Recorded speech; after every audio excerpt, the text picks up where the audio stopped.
జగన్మోహన్ రెడ్డి గారిని కూడా కాంగ్రెస్ పార్టీ సూటిగా ప్రశ్నిస్తుంది. బెట్టింగ్ లో ఓడిపోయిన వాళ్ళకి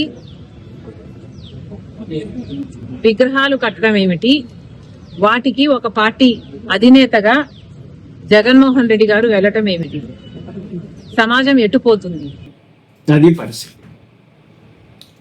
ఈరోజు జగన్మోహన్ రెడ్డి గారు పెట్టినటువంటి ప్రెస్ మీట్, లేదంటే నిన్న ఆయన సత్తెనపల్లి వెళ్ళినటువంటి తీరు, రెండింటికి ఒకటే క్వశ్చన్ వేస్తున్నారు షర్మిల గారు. బెట్టింగ్స్ ఆడి ఆత్మహత్య చేసుకున్న వాడికి విగ్రహం పెట్టడం ఏంటని చెప్పేసి అక్షరాల జగన్మోహన్ రెడ్డి గారి సొంత సిస్టర్ షర్మిలారెడ్డి గారు, అదేవిధంగా కాంగ్రెస్ పార్టీ ఆంధ్ర రాష్ట్ర అధ్యక్షురాలు షర్మిలారెడ్డి గారు మాట్లాడడం అయితే జరిగింది, వైఎస్ షర్మిల గారు. మరి దీనికి వైసీపీ పార్టీ వాళ్ళు ఎలా రియాక్ట్ అవుతారు? ఈ రోజున జగన్మోహన్ రెడ్డి గారు ప్రెస్ మీట్ పెట్టి ఆయన మాట్లాడిన తీరు చూస్తూ ఉంటే ఆయన క్యాడర్కి ఎలాంటి సంకేతాలు ఇచ్చినారో కూడా సభ్య సమాజం చూసి ఆశ్చర్యపోతున్న పరిస్థితి. ఒకడేమో రప్ప నరుగుతా అంటాడు, ఇంకా నిన్నేమో ఆయన సత్తెనపల్లి వెళ్తే 2 చనిపోయినారు. మరో పక్క చూసుకుంటా ఉంటే సొంత సిస్టర్, సొంత వేరే పార్టీలో ఉన్నప్పటికీ కూడా ఒకప్పుడు ఇదే కాంగ్రెస్ పార్టీకి వైఎస్ఆర్సీపీ పార్టీకి పనిచేసినటువంటి షర్మిల గారు బయటకు వచ్చి మాట్లాడుతున్న తీరు, జగన్మోహన్ రెడ్డి గారిని నరేంద్ర మోడీ గారు కాపాడుతున్నారు, ఆయన నరేంద్ర మోడీ గారికి దత్తపుత్రుడు అంటూ ఈరోజు మాట్లాడింది. ఎందుకంటే ఆయన మీద ఉన్నటువంటి కేసులు ఏవైతున్నాయో వాటికి ఇంతవరకు ఒక కన్క్లూజన్ అనేది లేదు. గత కొన్నేళ్లుగా ఆయన బెయిల్ మీద ఉంటున్నాడు. అవినీతి చేశారని, ఈడీ కేసులని, ఆ కేసులని, ఈ కేసులని.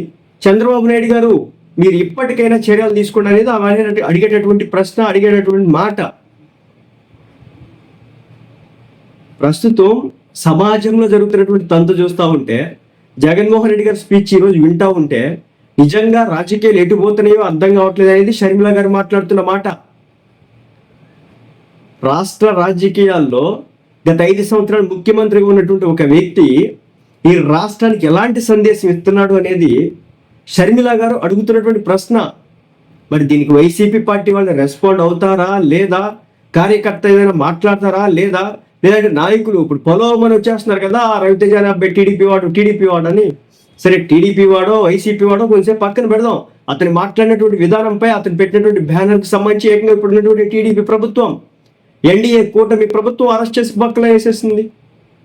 షర్మిల గారు ఈరోజు అడుగుతున్న దానికి అంటే అవినీతి చేసిన గంజాయి బ్యాచ్, స్కామల్ బ్యాచ్, క్రిమినల్ బ్యాచ్లు, వీటన్నిటికి వీళ్ళు చనిపోతే వీళ్ళకి విగ్రహాలు పెట్టి విగ్రహాల దగ్గరికి వెళ్తారా అని షర్మిల గారు అడుగుతూ ఉంటే, మరి వైసీపీ పార్టీ వాళ్ళు ఏ విధంగా షర్మిల గారి మీద రెస్పాండ్ అవుతారో చూడాల్సి ఉంది.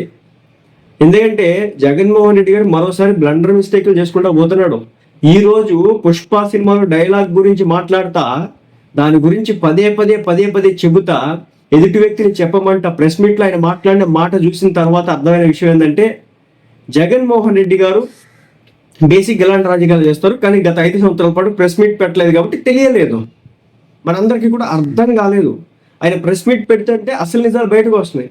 ఆ రప్ప నరుగుతా అన్నవాడు ఒక టీడీపీ పార్టీ కార్యకర్త అయ్యుండి, టీడీపీ వాడు అయ్యుండి చంద్రబాబు నాయుడు గారి గురించి అదే ప్రశ్న అడిగితే కనుక ముందు బొక్కలో తోయండి అనేటోడు.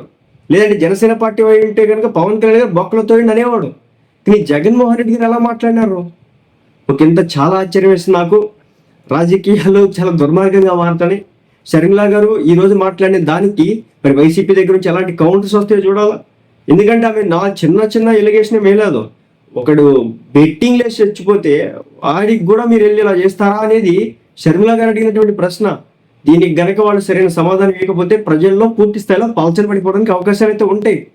మరి చూద్దాం ఏం జరగబోతోందో.